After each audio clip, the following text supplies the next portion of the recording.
when that is converted into sound, that data is converted into sound, and then it's played back, the body subconsciously remembers this. It goes, well, wait a sec, I know that pattern, I remember it.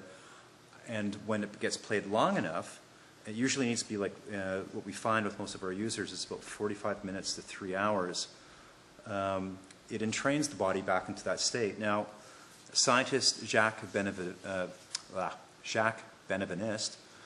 did some really great research in France on the signaling of biological cells. And what he claimed and found, published, was that much of the intracellular communication that occurs is within the audio hearing range. So there's a lot of signaling going on in your body between cells as they communicate with each other that are roughly between 18 to 20,000 hertz. And so whenever you go through a given state, internally, biologically, physically, mentally, emotionally, you will have these cascades, these symphonic patterns of electromagnetism going all throughout your body rhythmically. And the cells will inherently know what a given song is. You could convert their signaling into a kind of acoustic waveform. And so if I extrapolate from Beneveniste's work, and I say, okay, so if cells know certain songs, and these songs are like songs of attitude or health or state, what happens if you not trick the cells, but what happens if you, let's say that you have a really crappy day and you're, say, feeling down emotionally, or your body is not healing from an injury fast enough, or you're depressed, then what is the song that the cells are singing, and how can you get them to go into another state? Well, what we do is we play the frequencies back to them, and they get entrained to it, they get moving to that frequency, and then there's a shift, and the body begins to remember, oh yeah. There's a lot of aspects of these frequencies that are experimental, and I'm not making any medical claims. I'm not a medical doctor. I can't diagnose or treat anything. Any claims that are made, I let the users make the claims. We've got hundreds of testimonials from people that are wowed by this stuff, and I'm just happy to let them make the claims for me. What I would suggest, is probably going on here is that I've figured out a way to map psychosomatic responses.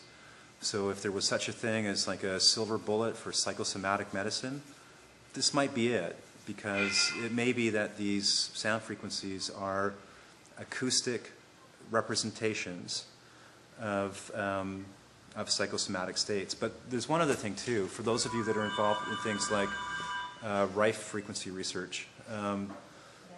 These frequencies are very different from that, and I want to also say that these are not woo-woo, maybe I'll feel good, I'll spend X number of dollars and I might feel happier. No, what we get are some pretty dramatic, concrete, intense, profound results that border on the staggering. Different from Rife frequencies in that when we take a look at a Rife frequency, which I think Rife's work is fantastic, Rife frequency is usually a derivative of the dimensions or add dimension of a pathogenic organism, which is converted, say, from length to frequency, or it represents, or it's based on the mortality oscillatory rate, where we have a certain rate of overall oscillation of the organism across time. So what's different about these frequencies is that they are actually, when you listen to them, they're actually maps. They're not just little sounds or songs. You're actually hearing, or you're experiencing the equivalent of a hypergeometric model or map of an event or process or object. And what I mean by that is that when you experience something in consciousness, you're actually having a multi-dimensional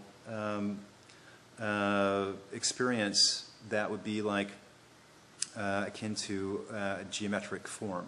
So if you feel happy or you feel, lucky or whatever, on a certain plane of reality, tangible plane of reality, if we could view it, we would actually see intersecting your body what would look like a lattice work. Imagine a soccer ball. Maybe a soccer ball that's somewhat deformable or shapeable would have nodal points and planes and struts, this kind of thing.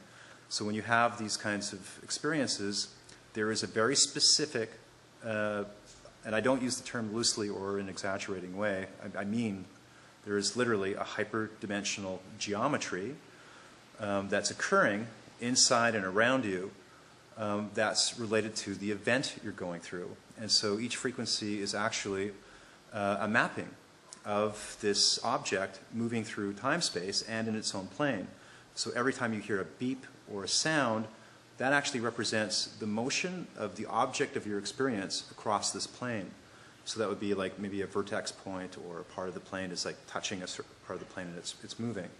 So that's the difference. You're actually listening to the event.